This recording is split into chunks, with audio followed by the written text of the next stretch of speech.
그러니까 둘은 뜨겁게 사랑했다. 거기까지 믿어도 된다. 나도 믿고 싶다. 다만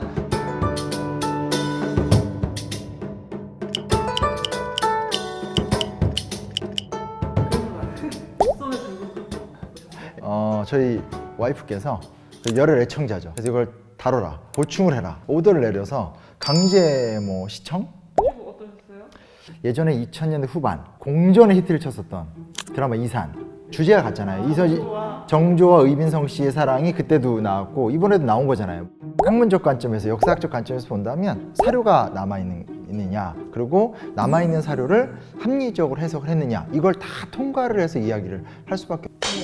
환상 바꿔버리시려고. 저희 지금 환상을 많이 가지고. 아니, 환상을 다 깨진 않죠. 환상을 다 깨진 않지만 그래도 재밌게 보면서 요건 로맨스고 요거는 역사의 영역에 맡겨야 되겠구나, 이렇게 나눴으면 좋겠다, 뭐 그런 얘기예요.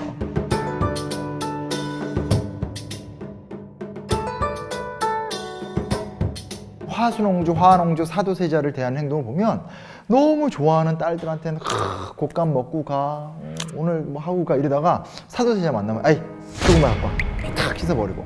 그 도리관자라고 그거 있잖아요. 이렇게 그 남자들 이렇게 단추 보이잖아요. 이게 이제 왕의 업무용 뭐 일상력이 다 달라요. 근데 잘 보이지도 않잖아요, 이렇게 보면. 근데 그날 이렇게 해와야 되는 관자를 안 하고 사도세자가 왔어. 불같이 화내면서 막 쫓아내버리고. 예민하고. 네, 그러니까 근데 그게 사실은 실록이나 여러 기록에 동시에 나와요. 다만 여기에 이제 중요한 부분이 뭐가 있냐면, 정조는 영조에게 쏙 마음에 들었던 행동과 처신을 어렸을 때부터 했던 사람이거든. 그리고 단순하게 처신이 아니라 그 영민함, 탁월함, 그게 있어서 굉장히 되게 이쁨 받았던 뭐 그랬다고 하더라고요. 그래서 그만큼 작품에서처럼 저랬을까 뭐 이런 생각이 좀 들긴 하는데, 제가 그래도 이 영조와 정조에 대한 성격 묘사가 괜찮다고 느꼈던 건, 그 전에 이산 볼 때 그냥 점잖하기만 했잖아. 근데 까칠하고 딱딱하기도 하고, 하지만 애민의 정신은 분명하고, 그런 게 오히려 전 진일보한 것 같아요. 그러니까 정조 되게 완벽주의자거든. 되게 똑똑해요. 뭐 못하는 게 없어요. 여러 기록을 보면 나 활 너무 잘 쏴. 이성계 우리 선조가 그렇게 잘 쐈는데 내가 잘 쏴. 우리 집안 잘 쏴. 이런 얘기 나오는 거 보면 약간 좀 오버하시고 이렇게 약간 잘난 척 잘하시고, 근데 되게 신중해. 굉장히 조심스러운 성격이야. 그럴 수밖에 없어요. 왜냐면 그 영조는 노론이 자기 편이었단 말이야. 그러니까 영조 왕이 되고 활동하는 데 있어서 든든했어요, 세력 자체가. 근데 정조는 그렇게 집권한 사람이 아니거든. 그래서 정조는 신중하지 않으면 살아남을 수가 없어요. 이번 작품에서는 뭐 완벽하지 않더라도 그런 어떤 좀 다차원적인 모습들이 표현이 됐다는 것 자체가 또 진일보한 측면이 아닐까. 참 잘했다. 여보 마음에 들어?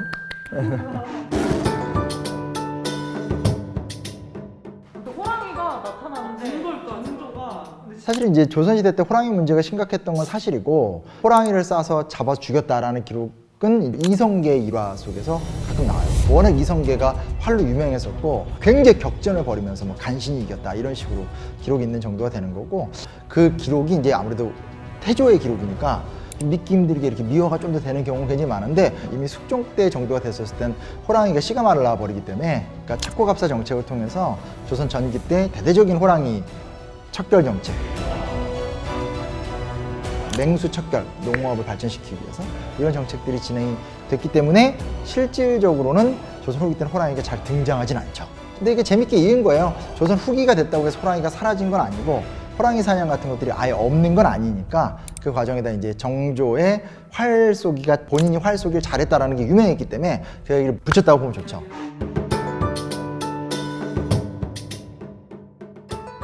첫사랑이었다. 잘했다. 그런 게 이제 아유, 말 조심해야 될 것 같은데. 눈치 보여서요. 예. 절반만 맞는 것 같아요. 절반은 좀 지나친 것 같고 3분의 1만 맞는 것 같아요. 4분의 1? 좀 줄어요? 이제 대표적으로 많이 인용되는 게 어제 의빈묘 표지명이에요. 그 뭐라고 할 수 있을까요?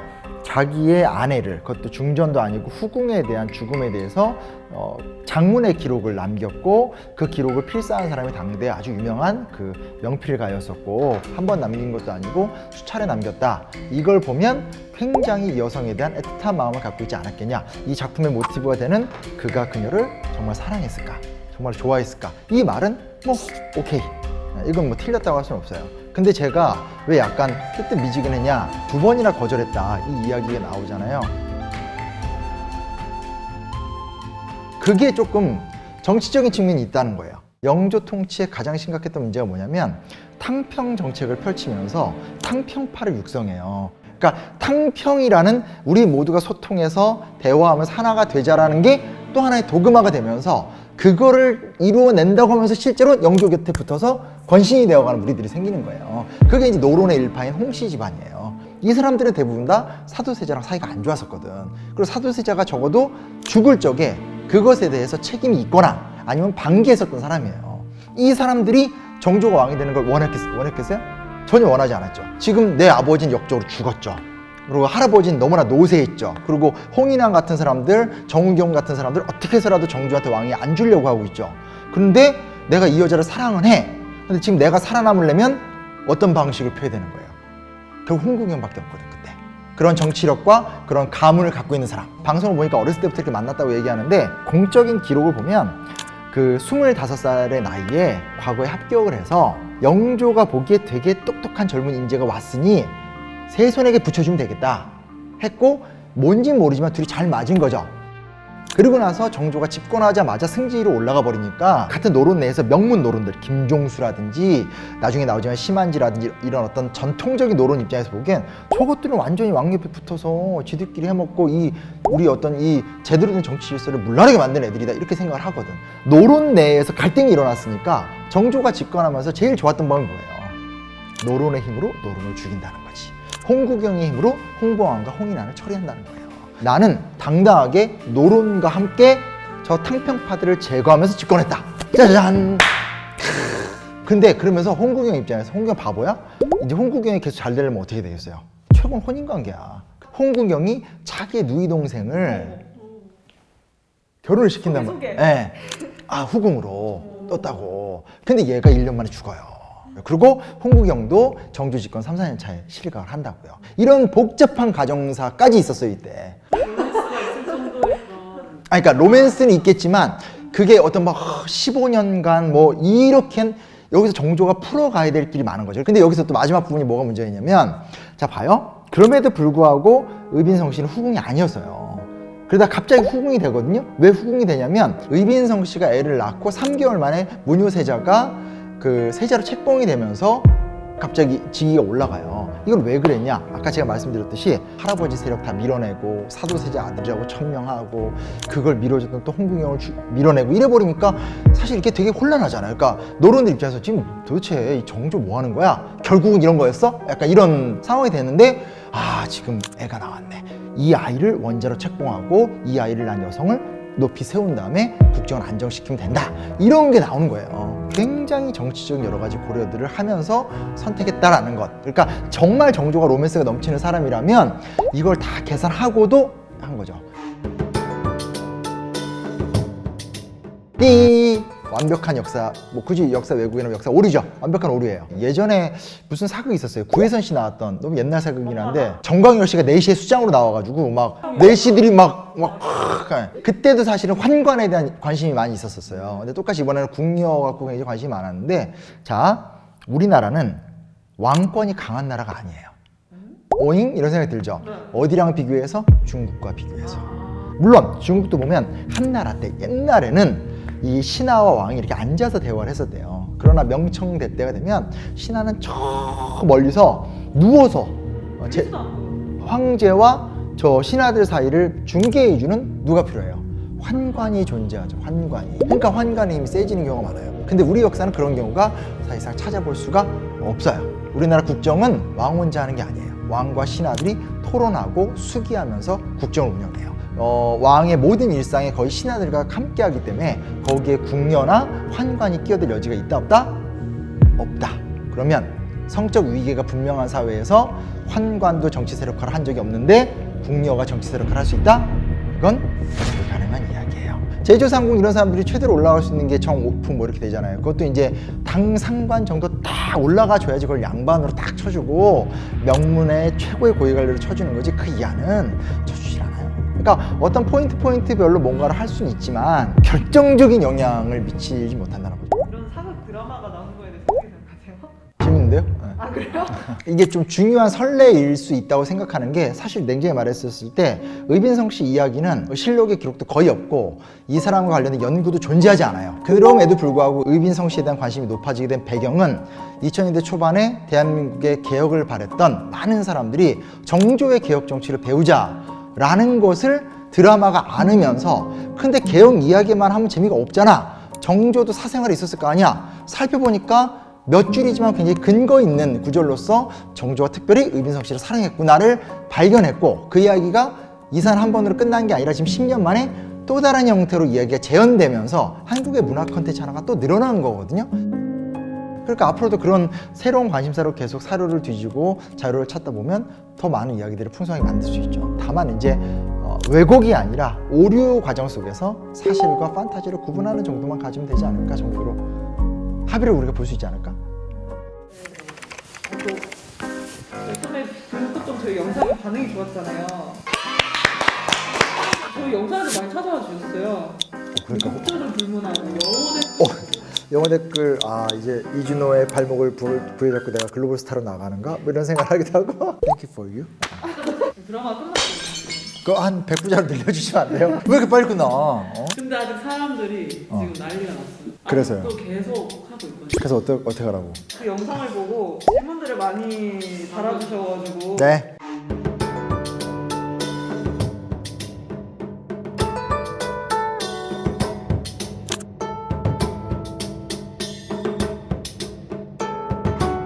사랑을 제가 안 했다고 이야기한 적이 없는데 다만 절절한데 막 너무너무 절절한데 다만 그렇게만 보는 건 조금 문제가 있다. 여러 각도를 같이 봐야 된다 정도 얘기했는데 그것도 있어요. 사랑을 잘 모르시네. 참나.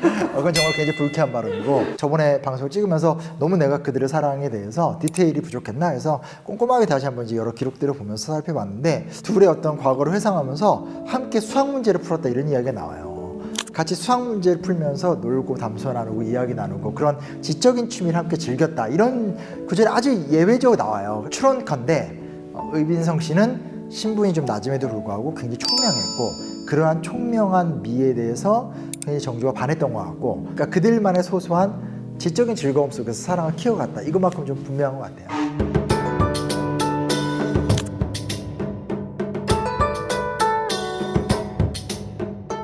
조선 후기로 가면 실제 통계 조사해 보면 조선 전기에 비해서 왕실의 출산율이 확 떨어져요. 확 떨어지는 이유가 뭐냐면 후궁들을 별로 안 두고 이 사대부가에서 후궁들을 왕가에 넣기 싫어해요. 왜냐면 후궁과 중전의 차이가 굉장히 커져 버려요. 중전 위주로 가게 되는 거예요. 근데 그런 상태에서 아직은 지금 중전이 어리고 충분히 출산 가능성이 있는데 그 상태에 내가 총애를 받으면서 뭔가를 한다? 아무런 백도 배경도 없는 궁녀가 불가능하잖아요. 두 번째는 두 번째는 괜찮을 것 같은데 이번에 또 홍구경이라는 존재가 있는 상태에서 여기서 또 내가 뭔가를 한다? 그게 위험해질 수 있어요. 그러니까 아마 그 부분에서는 의빈성 씨도 굉장히 지혜롭고 신중하게 판단을 했었던 것 같고 반대편에서 정조도 본인이 정말 사랑하고 애틋하게 여기지만 얘기를 들어보니까 역시 맞는 것 같다. 이건 좀 조심해야 되겠다. 하지만 결국 마지막 뭐냐면 그렇게 함께 인내해서 서로가 하나가 됐잖아. 지혜로운 사람. 아름답지 않아요? 현명함이 있는 거잖아요. 맞아요. 홍구경이 죽었어요. 근데 그 살아생전에는 약간 정조한테 집착을 보이면서 성동이로 약간 견제하는 모습이 나오는데 이거 삼각관계다 이런 식으로 얘기를 하긴 했는데 정조와 실제 홍구경의 관계가 조금 궁금해요. 그러니까 이제 모임이 있었어요. 그러니까 무슨 얘기냐면 정조가 권력을 잡아가는 과정 속에서 홍구경은 가장 중요한 인물이었는데 진정하게 믿고 의지할 수 있는 수화라는 것은 내 마음을 먼저 읽어주고 내 마음을 읽지만 지도자 입장에서 조심스러울 수밖에 없잖아요. 그때 먼저 결행을 해주는 사람, 그러니까 대신 책임을 안아줄 수 있는 사람, 홍구경의 아주 과감한 모습이거든요. 근데 사실은 정확히 말하면 정조 옆에는 홍구경 외에 각양의 분파의 리더들 혹은 차세대 리더들이 같이 있었어요. 서명선이나 김종수 같은 다른 분파의 리더들은 결국 정조를 집권하는 것에 집중했고 그 다음엔 말 그대로 정조의 통치 지향성과 자기 붕당의 이해관계 속에서 계속 탕평 정치 혹은 어떤 주도권 경쟁 싸움을 하면서 게임의 룰을 지킨 거거든. 근데 유일하게 홍구경은 게임의 룰을 깬 거예요. 그게 뭐예요? 권력을 전행하는 거 혹은 어거지로 뭐 자기 여동생을 꽂아 넣어가지고 더 큰 권력을 확보하려고 하는 거. 홍구경이 지나친 거죠. 그리고 그 지나침은 정조가 가장 싫어하는 거죠. 룰을 깨버리면 폭주가 되고 그로 인해서 굉장히 큰 피해가 있다는 거고, 사실 정조는 그 피해가 뭐예요? 자기 아버지의 죽음이잖아요. 그로 인한 자기의 엄청난 고통 같은 것들이 있었기 때문에 그 과정 속에서 홍국영을 또 제거할 수밖에 없었던 이런 비극적인 아픔이 있었다는 걸 기억했으면 좋겠고요. 또 하나 이제 흥미로운 게 뭐냐면, 정조하면 이제 정약용이 떠오르잖아요. 이번 작품에 이제 별로 중요하게 안 나오는 걸 알고 있는데, 권력을 잡을 때 필요한 인재와 권력을 잡은 후에 필요한 인재는 달라요. 냉정하죠. 네. 권력을 잡을 때 필요한 인재는 과감한 결단, 앞장서서 싸우고 목숨 걸고 적을 무찌르고, 이게 이제 중요한 건데, 권력을 잡은 다음에 뭐가 중요해요? 정조는 이상주의자잖아요. 제대로 된 통치하고 싶은 사람이잖아요. 그런 과감함보다도 정치의 룰을 잘 이해하고 안정적인 권력을 유지하고, 그러면서 정조의 눈높이에 맞는 실력을 보여주는 사람. 정약용 같은 사람들이 또 총애를 받을 수밖에 없잖아요. 그래서 이게 좀 이렇게 그냥 이렇게 보면, 아유 저 홍국영이가 저게 원래 좋았는데 타락했네, 혹은 쟤 원래부터 이상했어, 이렇게 이야기를 하지만, 사실 또 전체를 따져보면 냉정한 정치의 복판에서 한 야망가가 버림받는 과정. 어차피 드라마는 모든 걸 다 표현해주지 못하잖아요.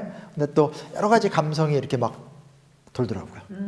드라마는 끝났는데 네, 역사는 또 계속되지 않습니까? 그렇죠. 그렇죠. 이제 유빈성 씨는 죽었어요. 근데 그 이후에 정조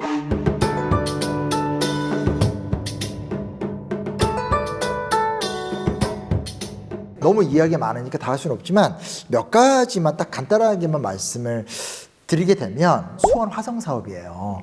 그러니까 수원 화성이라는 건 우리가 지금 가서도 볼 수가 있잖아요. 화성을 지을 때 정약용이 막 머리를 쓰면서 거중기를 막 만들고, 혹은 이제 거기에 이제 딱 끝난 다음에 막 배다리를 만들어서 막 쫙 갖다더라, 이렇게 이제 화려한 측면을 생각하는데, 보통 조선은 부역제도이기 때문에 때가 되면 조선의 남성들은, 성인 남성들이 와가지고 강제로 노동을 해야 돼요. 의무예요. 심지어 되게 속상한 게 뭐냐면, 와서 일할 도구랑 식사, 먹을거리도 본인이 준비해 와야 돼요. 그러니까 굉장히 힘들죠. 지금은 정말 이건 뭐 열정페이도 아니고 완전 착취인데, 그때는 그게 당연한 거예요. 근데 조선 후기에 여러 가지 사회적 환경이 많이 바뀌었다는 것을 정조가 일찍 인지하고 있었고, 이 수원 화성을 건축하는 과정에서 이 쉽게 말하면 노동자처럼 처우를 해준 거죠.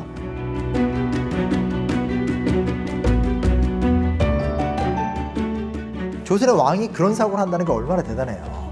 급여를 주면서 진행을 했기 때문에 계획했던 기간보다 더 빠르게, 훨씬 더 정교하게 지어졌다. 그리고 그 과정 속에서 정약용을 비롯한 여러 엘리트들이 들어가서 작업을 했기 때문에 그 시기 때 가장 최고 수준의 축성술이 이제 다 포함이 된 좋은 성을 만들었다. 수원 화성을 지을 적에 단순하게 건물만 성만 지은 것이 아니라 새로운 군사 부대를 파견하면서 그들한테 둔전을 줘요. 그러니까 둔전이 뭐냐면 경작할 수 있는 땅을 주는 거예요. 군대가 주둔하되 평소에 농사를 지을 수 있게 해주는 거고, 또 그곳에다가 시정 같은 상거리 장터를 만들어줘요. 복합 기능 도시가 되는 거예요. 조선이라는 사회가 어느 정도 국력을 회복하는 게 숙종 때부터거든요. 근데 사실은 조선 후기 숙종 때부터 무슨 문제가 생기냐면, 서울 집중성이 너무 강해지는 거예요. 그러니까 모든 물자와 권력이라는 게 다 서울로 몰려들어요. 이게 되게 심각한 문제였었거든요. 근데 수원에다 화성을 지었다. 이건 앞으로 조금 더 연구가 필요한 주제긴 하지만, 정조 나름대로의 몸부림이 오늘날 우리 사회, 이 모든 것들이 강남공화국, 서울 집중성을 띠는 이 사회에서, 혹은 모든 것들에서 지나칠 정도의 어떤 경제적 문제의 위기가 발생하는 이 상황에서, 야, 정조의 문제의식이 오늘 우리 문제의식이랑 비슷하네? 단순하게 정조만이 아니라 조선 후기를 살았었던 수많은 실학자들, 박재가, 박지원, 정약용, 그런 사람들의 고전적인 텍스트도 우리한테 굉장히 의미 있게 다가올 수 있어요. 한강대교 쪽 있잖아요. 이렇게 우리 노량진 넘어가는 그쪽 길로 이렇게 넘어가서 수원 화성 한번 가보세요. 정조가 수원 행차할 때 잠시 머물던 행궁도 있어요. 거기 지금 있어요. 이게 뭐냐면, 단순하게 저쪽에다 내가 신도시를 만들었으니까 가서 봐야지 이게 아니라, 가면서 상원과 격쟁이란 거네요. 그러니까 무슨 얘기냐, 가다가 막 백성들이 막 꽹가리 치면서 전하우를 합니다 막 이러면, 와봐 뭔 얘기야, 쫙 들어주면서 얘기 들으면 이거 문제 있네 해서, 자 지방간 검토해봐 해서 해결해주고, 행차 과정 자체가 민중의 목소리를 들어가는 과정들. 정조가 가장 그거 많이 했던 사람이거든요. 그때 누굴 모시고 가요? 해경궁 씨를 모시고 가거든요. 노론 측의 대표적인 여류 인사인 자기 어머니를 모시고 가고, 그 끝에 사도세자의 무덤이 있는 거야. 그러니까 이 사람 나름대로 그 시대 때 엄청난 갈등이 있었던 거잖아요. 한 시대 사도세자의 죽음을 둘러싼 그거를 자기가 사력을 다해서 좀 이렇게 해결하고 싶어하는 의지가 다 드러난 거예요. 할아버지와 아버지와 엄마와 노론과 소론과 나라는 그 시대의 갈등을 해결하면서도 업적을 내기 위한 그 어마어마한 도전이 사실은 수원 화성 작업이고 수원까지 가는 그 행차의 작업들이거든요. 그 드라마를 다 보고 난다면 편안하게 그냥 걸어다니면서 또 이제 이와 관련돼서 이제 관련된 역사 이야기 같은 것들을 생각해보면서 좀 느낌 되게 좋지 않을까? 어쨌든 이 작품이 오랜만에 우리나라 역사에 대한 관심을 또 불러일으키는 촉매제가 됐고, 개인적으로는 정조라는 위대했던 인간, 자기 한계나 사회적 조건의 한계 속에서도 최선을 다했던 한 인간의 분투기가 또 잘 묘사가 된 것 같고, 근데 그 속에 정말 이렇게 진실 어린 사랑이 있다는 것도 굉장히 좀 뿌듯했어요. 그냥 제가 드리고 싶은 마지막 이야기는 계속 관심 가져달라는 것, 그 드라마 속에 담겨져 있는 한국 사람들의 문화적 상상력에 대한 기대를 해줬으면 좋겠고요. 또 반대편에선 그런 문화적 상상력을 가능하게끔 하는 한국 역사의 저력, 전통 문화의 매력 같은 것들, 이런 것들에 대해서 관심 가졌으면 좋겠습니다. 제가 앞으로도 톡톡히 해설자 노릇을 하도록 하겠습니다. 웰컴 투 서울 코리아. 역사 너무 재밌어요.